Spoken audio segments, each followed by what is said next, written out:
like, Right. you know. All right, grasshoppers. Whoo, we had to suffer through the holidays.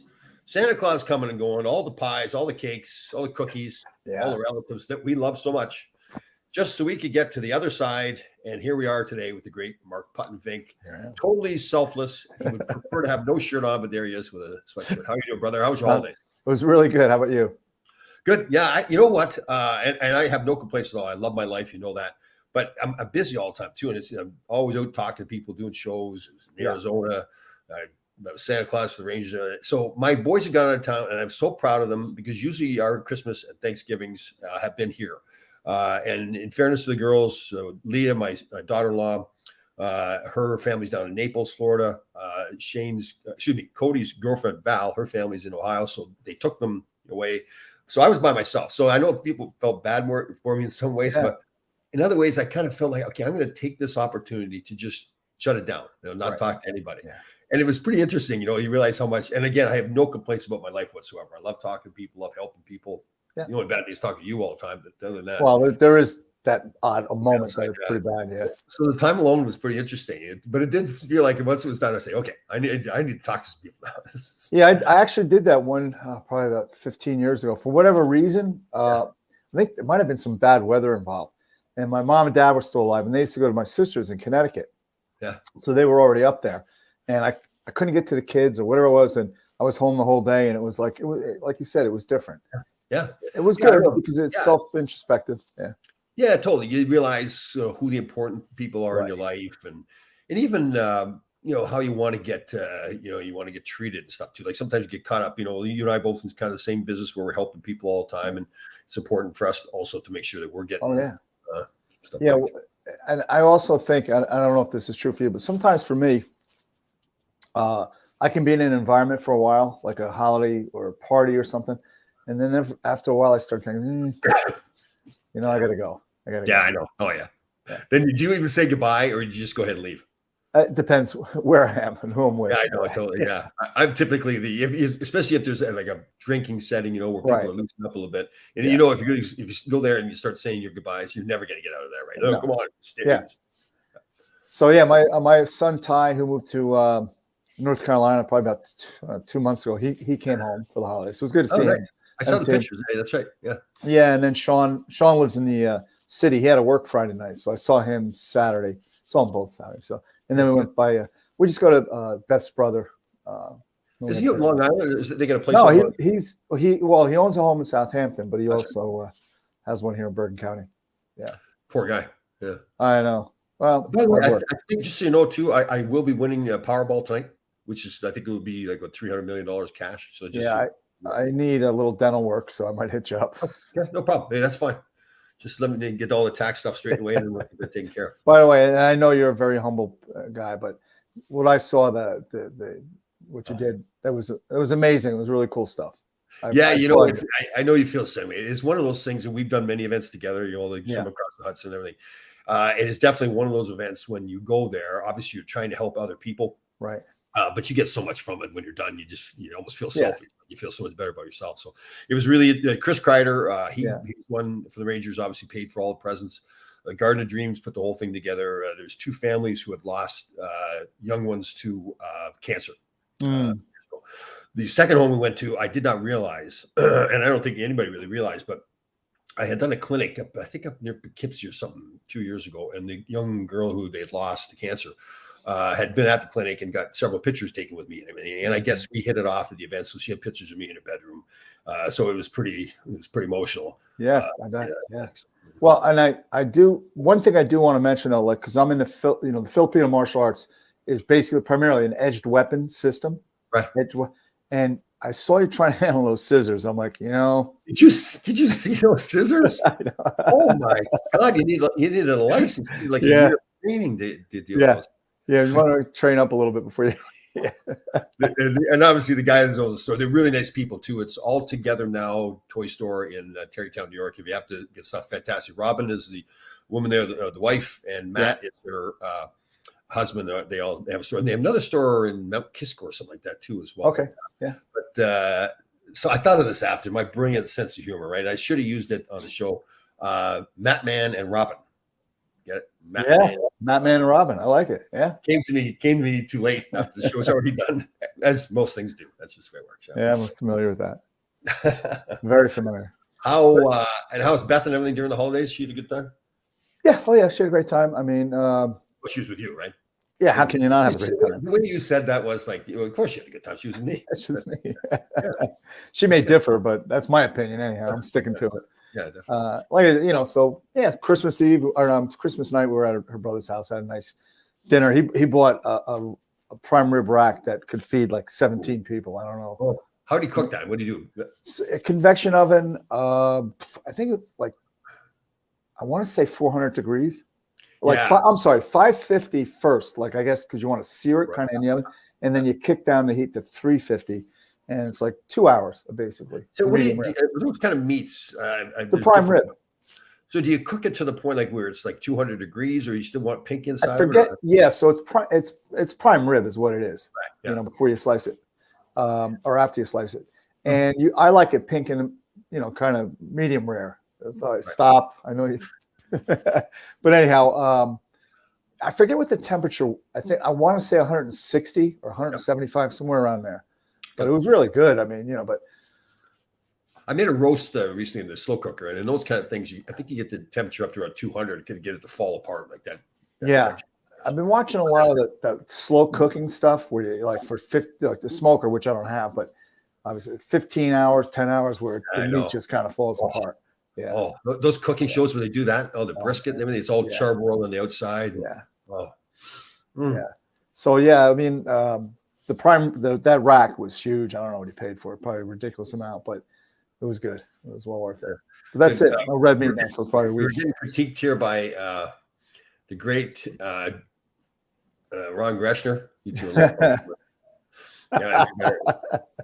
he's probably right.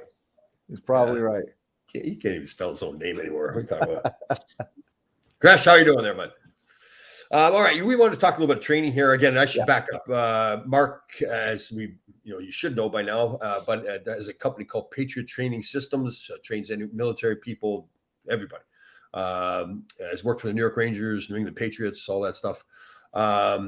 And we'd like to get on and talk about a lot of different stuff, but a lot of training for athletes, particularly hockey, but not limited to, how to prepare yourself on the street, things are happening out there, and how to get in shape mentally and physically. So what do you want to talk about today? So I'm always bouncing around. I came across this,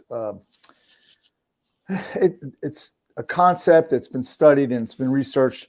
It's called palm cooling. So on our body, we have, it's glabrous tissue, which is tissue that doesn't have any hair on it. Like my head? Like Gress is going to say like my head. You know what? So it's our feet, bottom of our feet, our hands, and a part of our head, Gresh. So he's right. He's right on that one. We took that away from him. He would have right. We did.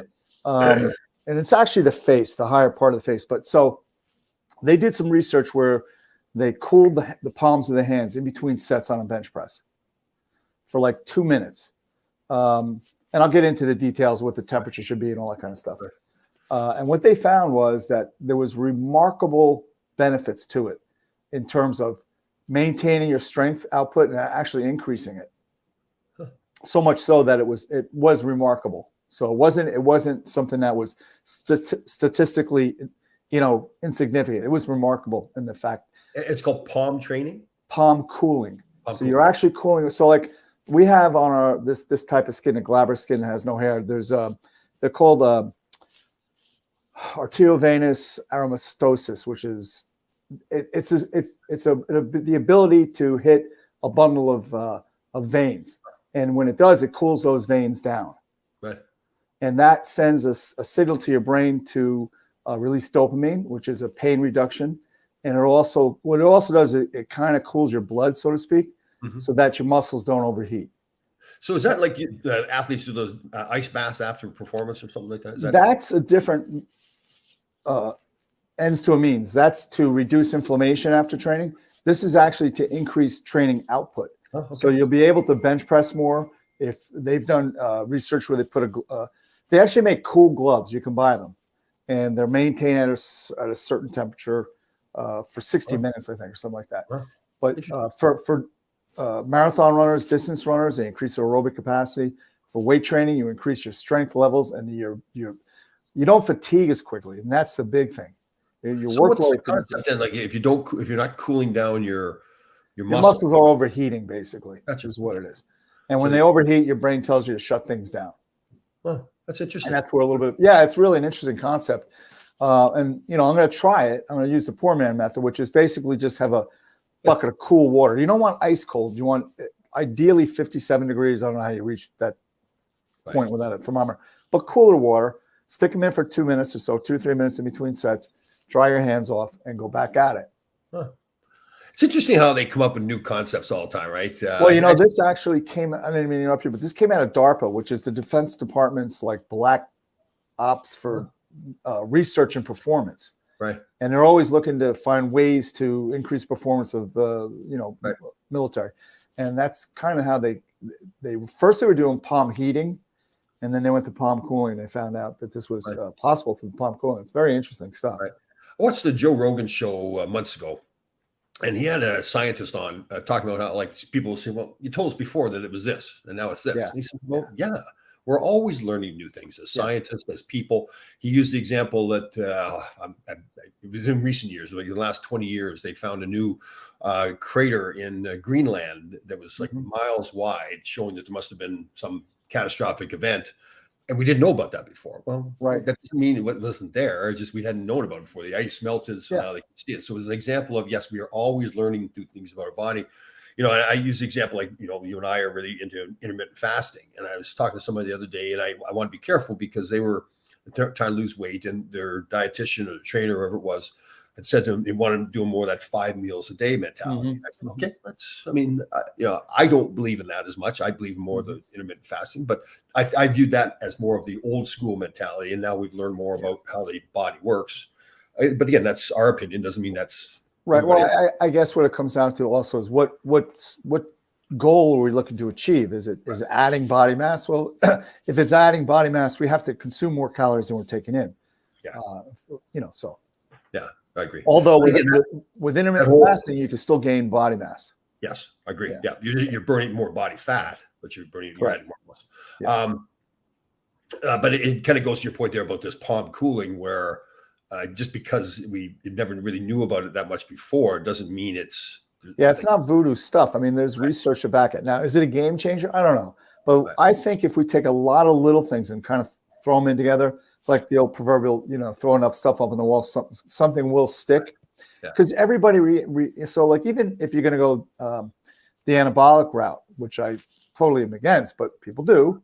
Right. Some people have receptors that really are adaptable to the anabolic hormones, and you're going to get a better result than some people. So you're going to have people that get really tremendous results, in the middle of the people that get average results, and then people that doesn't affect.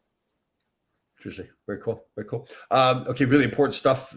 What did you guys have for Christmas dinner? Oh, that's right. I had the rack. That's right. The rack, green beans, potatoes and onions, parsley. Not parsley, parsnips. Parsnips. It's a root vegetable. And then, because they're Italian, they always do the antipasto like at 4 o'clock with all the prosciutto and the cheese and all that stuff. Now, I think we discussed this before. Are you into Brussels sprouts? Yeah, but not the way my mom used to make them. Yeah, same. Okay, we did discuss it. Yeah. Because I've gotten back into, my mother used to make me gag in those things. Oh, God. She'd boil them. I would have gave up any secret she needed to know not to have to eat that. I throw them in the air fryer now, get them nice and crispy and everything. So I put them, like I tell you, put them on a pan, olive oil, salt, pepper, little Parmesan cheese, and a little bit of barbecue sauce, and just bake them off. They're tremendous. Oh, really? The barbecue sauce? Oh, yeah. Yeah. I have found some nice stuff at Costco. It's this truffle.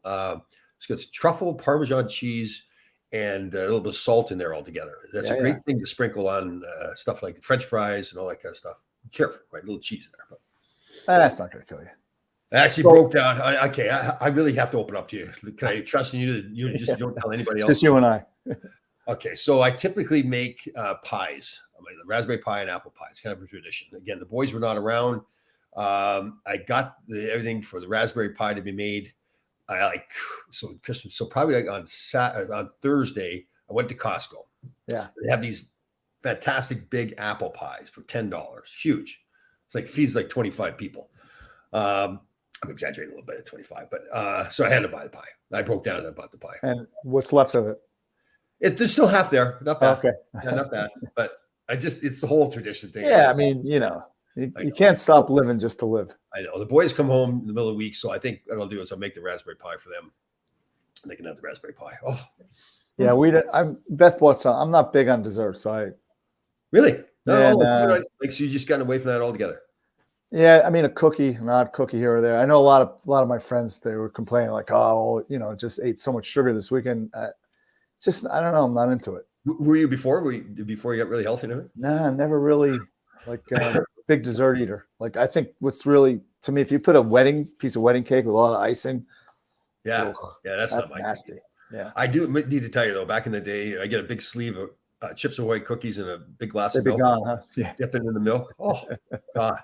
You have to have the milk ice cold too, and you have to have the cookie in the milk a certain amount of time. You can't have it in too long and it gets too soggy, but you have to have it in the right amount of time so it's got enough milk content. Yeah, it's like anything. It's got to be just the right temperature. So one more thing. Never into Oreo cookies? Never like that? No. I'm trying to think of I used to like ice cream, but I mean, what kid doesn't like ice cream? Yeah. But never really cookie or cake kid. Because the big question for the Oreo cookies is, do you twist off and then eat right? Eat the whole cookie. Yeah. So my new thing now, I decided the day before, whatever. Besides the training, the lifting, and all that, and the martial arts and boxing, right? I'm going to make a concerted effort now to really start to do some of the things I've been really negligent in, like stretching and rolling. And why are you laughing? I know there's something going on here. No. It is true. So I really want to get more discipline with that, like rolling. So I was listening to this guy, Mikal Vega. He's a SEAL. He was at the swim, and he skated he came to the rink. He didn't skate. And I just watched a really long interview. It was like 4 or 5 hour interview with Sean Ryan, who does a great show. He's Vigilance Elite. Anybody interested? He's an ex-SEAL. He was a CIA contractor, and he always has tier 1 guys on. There's always something to learn. I mean, there's a lot to learn. But he was talking about rolfing, which basically is rolling, on a roller. Right. Yeah. And I like the way he said it's torture without any questions being asked, because it's really painful. I know it is. And I had going back probably 6 years ago, we had a Chinese heavyweight who turned pro, and I'm training him, and he didn't speak any English. I had an interpreter. So I said to the interpreter, I said, Kurt, we're going to have to roll him because his hip flexors were pretty tight, right? Right. So Beth actually came to the gym because she uses it all the time because she's a marathon runner. Right. So she starts teaching this guy how to roll out like your hip flexor and all that. Oh. Tom, this is a guy 6'5", 245, 250, like a baby crying, like a baby. Oh, I don't blame one bit. That is, God. Especially if you're a bigger person because the idea is how you use your body weight, right? Yeah. Oh, man. But I really want to get more discipline with that. I really want to get a focus on. Me too. Okay, so let's do that together. Do that together. And I encourage you to try the palm cooling. Okay, I will. I'll do the palm thing. Cool water and a towel in between sets. Dip them in there for like 2 minutes. Try them off to your next set. Okay, here's a guy that we need to help. Okay. So Larry Melnick, former teammate of mine, loved the guy like a brother. So, and here's how much he cares about me. And this is not sarcastic. He really cares about me, right? So he really. And if he really was watching my show, I had Santa Claus with me on Sunday. I had my decoration now for Santa Claus. It's this little dancing Santa. I did my Sunday cooking show. Santa was on with me. But Larry's body, he has sacrificed so much with his body in the name of hockey. 2 Stanley Cups, no record of it whatsoever, but he does say he's won 2 Stanley Cups. He has. So I'll give you the backstory. Larry's a fantastic guy, right? But he plays this really grouchy guy. On our Thursday show. I remember when he played. Yeah. Right. So poor Larry, we've gone through things where, like, when he was a kid, he said to everybody at school he had a dream of playing the NHL. This young girl said the only thing he's going to do as far as the rink would be a Zamboni driver. When he was in Edmonton and they won all their cups, this woman wrote a book about all the players that had played for Edmonton. The only person who was not in there was Larry. So he's gone through some tough times. So, and I'm here to support him and help him as much as we. But he also, his body, he's got bad knees, at least one bad knee. Now, we're older, and I hope I don't say this wrong. So I'm 63. I think he's 61. I guess we don't know what the problem is with his bad knee, but if you had a sore knee and you wanted to work out to kind of like strengthen the muscles around that knee, does that make sense to try to do that? So the knee, the kneecap itself, on either side of the kneecap, there are like, let's just call them runners, and they hold the cap in place. And the muscle that controls those runners, so to speak, is the VMO, the vastus medialis oblique. It's a teardrop that you see. Yep. So you want to do exercises that will strengthen your VMO, but more importantly, or as importantly, is your hamstrings. Your hamstrings really control the knee strength and integrity, because I was told many years ago, I had my ACL blasted out and I had surgery the old school way before they scoped it. But anyhow, they told me in rehab 70% hamstrings to only 30% of quad work. Okay. And it did help me immensely. And if he's feeling that, if it's any instability, if it's not structural that requires surgery, without a doubt, do more hamstring work. And if he needs help with what to do, just let me know and I'll write him up. And what do you say, for example, what exercise do you do for the VMO? VMO would be, and I don't particularly like this movement, leg extensions. The only time I would do them is for the VMO strength. Right. And it's not really about a strength training exercise. I would look at it more from a therapeutic standpoint, because that really isolates the seated leg extension. Yeah, that really isolates your VMO. Okay. But I would really focus heavily on the hamstrings. So a lot of hamstring, like deadlifts are great. Right. Stiff leg deadlifts, which you got to be really careful. You got to have good technique, but they're fantastic for your hamstrings. Good mornings are good too. You got to be careful. Good mornings are very good for them as well. Right. I had a trainer say to me one time when I had a knee problem, and he said part of this time, like, you're a little older. He said sometimes the joint is not as tight as it had been in the past. So he had me really tight, wrapped it, and for like 5 or 10 minutes, just start getting going, warming up. Mm-hmm. But the idea was that was compacting everything, and then take the wrap off, and it seemed to work. It's like it kind of replaces. That makes sense? I mean, just as I said before, certain things work for certain people. Again, I would tend to stay with what we know and then add some other stuff to it. I wouldn't rely just on that.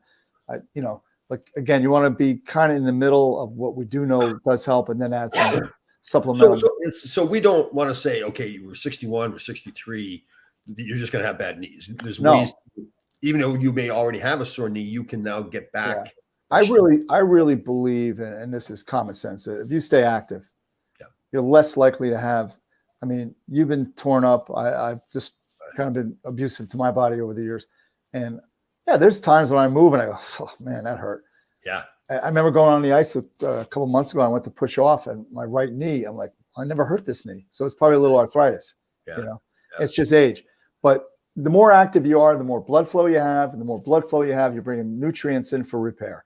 And that's the bottom line. So if you eat well and you're doing your amino acids and reconstructive type of protocol, you certainly, it's funny too, because I got a friend of mine, Vick Stagliano. He played for the Oakland Raiders and Oilers, and he became an actor. He's out in LA. He's a great guy. I would say Vick's probably like 56, 57-year-old guy. And he got banged up. He was a fullback, right? But we talk quite often about training. And he had mentioned he saw Sugar Ray Leonard doing a video, doing some pad work.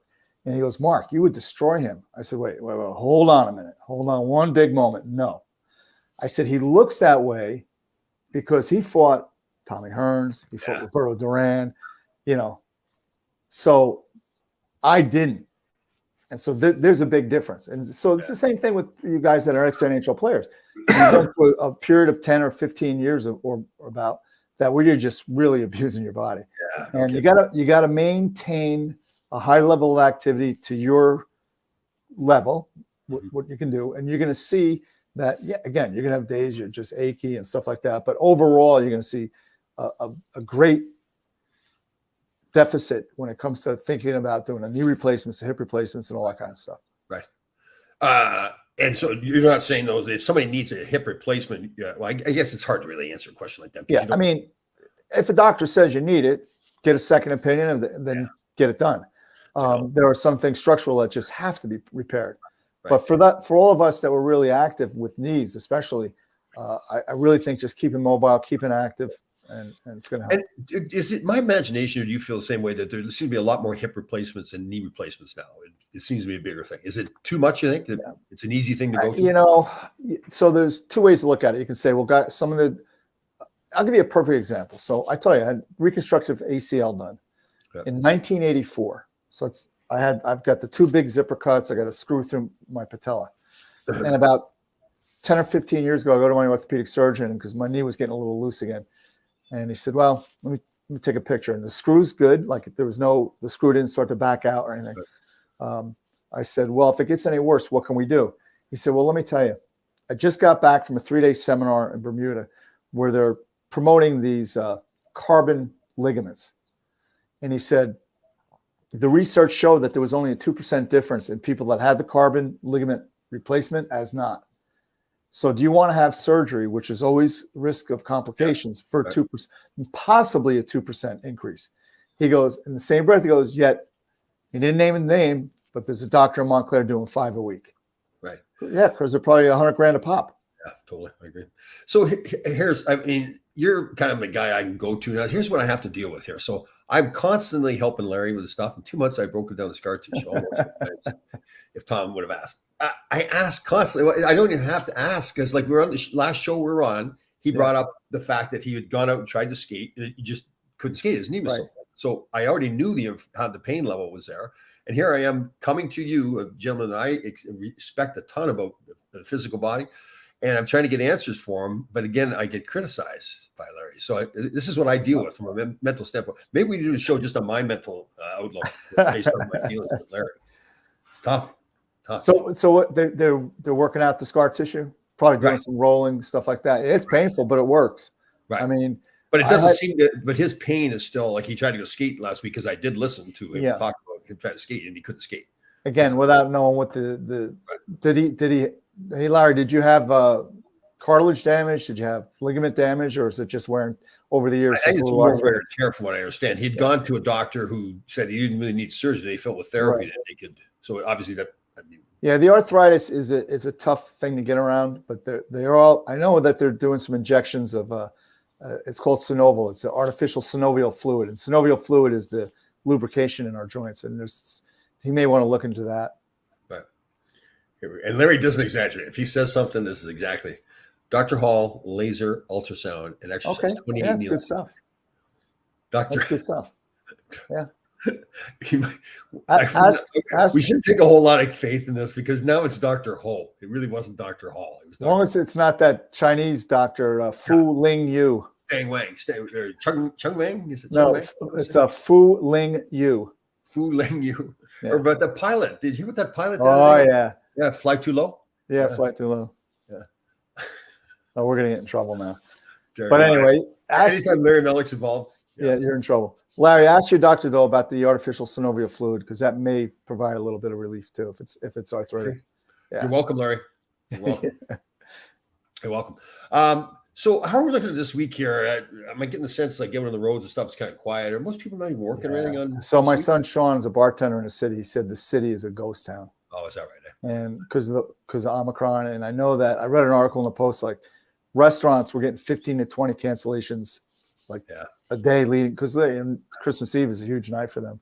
That's right too. The Omicron. I know my sons are away. Shane, my oldest one, flew down to Florida to Naples, so they're supposed to fly back tomorrow, I believe. I've seen all the canceled flights. It's a disaster. I think there were close to 5,000 flights delayed. So I would assume then James Patrick, again, is a good friend of ours, great coach up in Winnipeg with the Winnipeg Ice in the Canadian Hockey League, one of the top teams in the country. James will probably win Coach of the Year, but that's between us. They have a rule there that if they come back, if they have 3 players on the team test positive, they have to shut down. I would assume these kids are off on vacation. They're with their families. They're flying. They're traveling. It's almost a guarantee you're going to have 3 kids. So really begs the question, are we concerned about cases or illness? Yeah, I know. You know, it's getting to the point where we're so focused on the cases increasing. I want to know what the hospitalizations are, what the... Well, so I when I did the Santa Claus thing the other day, delivering to the one home we went to, the mother and wife was a nurse. And I thanked her for all she was doing. And I said, how is everything? She says it's busier now than it was at the start of the pandemic. Right. Now, so that doesn't necessarily mean as lethal. Right. But what I wonder when we say busy, and this would be a question I'd love to ask the particular lady, is that in admissions or people coming to ER? Because if it's ER, because like some people find out she talked about the beds being used, so I'm assuming it's people being admitted. So I'm with you. I guess we had this discussion today with Kevin Allen. Steve Eisenman came out a couple weeks ago and said, well, if we should just stop testing people if they don't have symptoms. Right. If it's asymptomatic. The flip side of that, I guess, is okay, so these players that are out there, they're being exposed. Then they have to go home and they have children. They have elderly people living with them. Right. I guess that's the concern now. Do they bring it home? And although they don't have symptoms, I think the elderly part of the equation, pretty small. I mean, how many people live with the grandma and grandpa? Well, but I think it's just, I hear you, but just the overall exposure. So I look at it that, okay, if I'm the National Hockey League, I'm saying to our players, okay, we're not going to test you anymore. You may have the virus, you may not have symptoms, so you won't know. Now you go to a restaurant, you go out shopping, you go do different things, and now you're exposing, and it's our fault because we're not testing you to find out if you have it or not. I think from a PR standpoint, and I know the PR standpoint is not the important thing, but it is. Yeah, it's important. Perception is reality. Yeah. So my thing on the whole COVID is this. We lost, I think, total now close to 800,000 people, and those numbers are open for debate. But let's assume that's a correct number. We lose that same amount every single year to cardiovascular disease. Yeah. So what are we doing to address that? Cigarettes are still legal. As a nation, we're about 48% clinical obesity, 48%. And if anything is going to crush our healthcare system, it's going to be that, because along with the obesity comes diabetes, cancer, cardiovascular disease, and all these other. And I heard a doctor last year when COVID started, he was talking about just not losing sight of what the other things we're faced with, and that is that he feels 80% of critical illness can be prevented by lifestyle change. Oh, absolutely. Yeah. I was going to say 100%. So, they're talking about people coming over for Christmas got to show you their vaccination card. Okay, if we're going to go down that route, then why don't we have people come in and have to get on a body fat, find out what their body fat is before they enter the home. And we agree on this. I think we need to be careful. We're not trying to be critical of people. We're trying to be. So this is what. Hey, thank you, Brendan. And Brendan. Hold on 1 second. I just want to be clear that we're not being critical of people for being overweight. Oh, no, not at all. We want to see you get better. It's more. We want help people get better. Exactly, 100%. Brendan's a very smart guy. He's right on. This is my position, whether it's right or wrong. But I do agree with Brendan on that. Because it's human nature. People find out they test positive, they run to the ER room because they think they're going to get really critically ill, and it overloads the system. Even more stuff in Canada too, where they have a universal health care there, so that they already. Well, I talked to my buddies up there. It's a mess. Yeah. All right. Well, good to see you again. Thank you, sir. So do you weigh yourself? You don't use the scale. About 100 times a day. No, I do. Do you really? Do you weigh yourself more? Seriously? Yeah. In the morning and then before bed. And it's more just out of interest, just out of interest. Yeah. See, I haven't gotten the scale in months. I don't ever get the scale. And plus, I think I was involved in a sport that was, you had to weigh a certain amount. Yeah, that's true too. You get a little stressed with it. Herb Brooks was the first one. I think it was every Monday. He had to weigh us in. No, it wasn't every Monday, but he'd weigh us in and do a body fat test. And it was amazing. I look back at how much that got me wound up. I was like, I wouldn't eat for days. I'm thinking we had the big. So you had Rammer's office and, up at Rye, where Rammer was, or still is. Well, they're in a new place now, but Rammer's office. I think then there was at like a pool sauna thing or something. And they had this big Powerade chart that Slats had me put up and had to weigh the guys in every week. And they were nervous. I don't know why. Yeah, guys are nervous. I know. I'm so nervous. Like even like the body fat thing, like if let's say I can't remember, I was at 8%. Well, if it was at 9%, I was like, oh my God. Mironov. Remember, I couldn't remember the player Mironov. Yeah. He wasn't exactly ripped, but the guy could play. But we had a guy, I won't name his name, but most guys walk up with a towel around him. He'd come up, nothing on but a smile, And before he stood on the scale, he'd exhale all the air out. I look at him and go, you really think that's going to make a difference? But we were paranoid about it. It's funny looking back at it now, like, why were we so paranoid? What's the difference, like 1 or 2 pounds or whatever? But I think I know in Herb's case, he wanted to have that mentality that, like he was making sure aware. You kept your weight where it needed to be. And it's funny. Yeah. Some guys have problem keeping weight on. Yeah.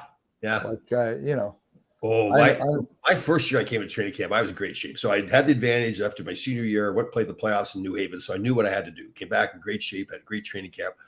So, but the old guys back then, there was those days where they did nothing during the summer. Right. So now, wrongly and arrogantly, I consider myself a veteran after 1 year. Now here comes Herb Brooks, Mr. Discipline, looking to set examples. So I show up to training camp in terrible shape. We had training camp over in Finland. I don't know if I told you the story, but so we came over, did our physicals. We flew over to Finland, went right on the ice. He keeps me only on the ice for another 30 minutes and skates my rear end off. And I'm like, oh, Herbie's picking on me. Herbie's picking on me. Well, I gave him exactly what he needed. I was this guy that was a good player. Everybody that they thought was going to be a great part of the team. I show up out of shape. He used me for an example, and he played it to the fiddle, too. He's good. Probably, it's probably 7-8 years ago. I'm flying up to Walkerton, up to Toronto to go do a camp with Nathan in Walkerton. Yeah. So I'm sitting in the airport, and there's a kid across from me. He's got a Detroit Red Wing bag. And I, could see he's a player. I mean, it's not just a fan. Yeah. So I forget his name, but he just got back from Europe. I guess they played in the tournament in the summer there. He had a little cut on his nose and stuff. But he was saying he was +3 or something one night in Jersey. And they're playing at the Islanders the next night, and it's a healthy scratch. And he's confused by it all. He's a rookie. And he goes to Dave Lewis and says, Louis, why does Scott have me out of the lineup? I was +3 last night. He goes, just showing you who's boss. That's all that is. That's funny. That's a good way of putting it, too. I've never heard that before. That's a great way of putting it. I wish I could remember the kid's name, but yeah. That is the case, too. Not all. I think that's changed now, right? I don't think coaches do that as much. Yeah, I think, now because more than ever, you can't lose a guy for a night if he's producing for you because of what's going on. And I think also, Tom, now that the league is so young now. Yeah, I know. Jordan Glenn did that with Heedle the other night. He benched him, and he was actually asked about it. And I don't know if it's accurate or not. This is what he said to the press. Yeah. I said, well, did you have a discussion with him? He says, no, there's no need for a discussion. One of the best quotes was Jacques Lemaire, who was a kid. I won't mention his name, obviously, but he didn't have a good heart. And I mean, good game. And Lemaire was asked after the game, you think it's his knee? He said, knee's a long way from the heart. Oh. Ooh. And kind of shut him down. Those little digs like that, too. I remember, who's the coach who just got fired? A former Ranger coach just got fired in Philly. It's awful. Laviolette. Vigneault. Alain Vigneault. Yeah. So it was last year. Their great young goaltender, like Hart. He came out and said, "Listen, he needs to work harder." Like for a coach to say that about a goaltender, like they usually don't say that. That's usually like a checking forward or whatever. But to say the goalie needs to work harder, well, I remember seeing that. I was like, "Ooh, that was a dig. That was a good one. That was a plan." Yeah. Well, sometimes it gets a guy motivated. Yeah. Sometimes you want a player pissed off at you. Yeah. Yeah, definitely. Yeah. All right, good to see you again. We'll wait with our hand on the phone till next week at this time, so we'll see you again. All right, you'll hear about my drunken New Year's Eve shenanigans. That's right. Let's give miss New Year's Eve. That's right. Okay, Happy New Year's. Yeah, if I can stay awake.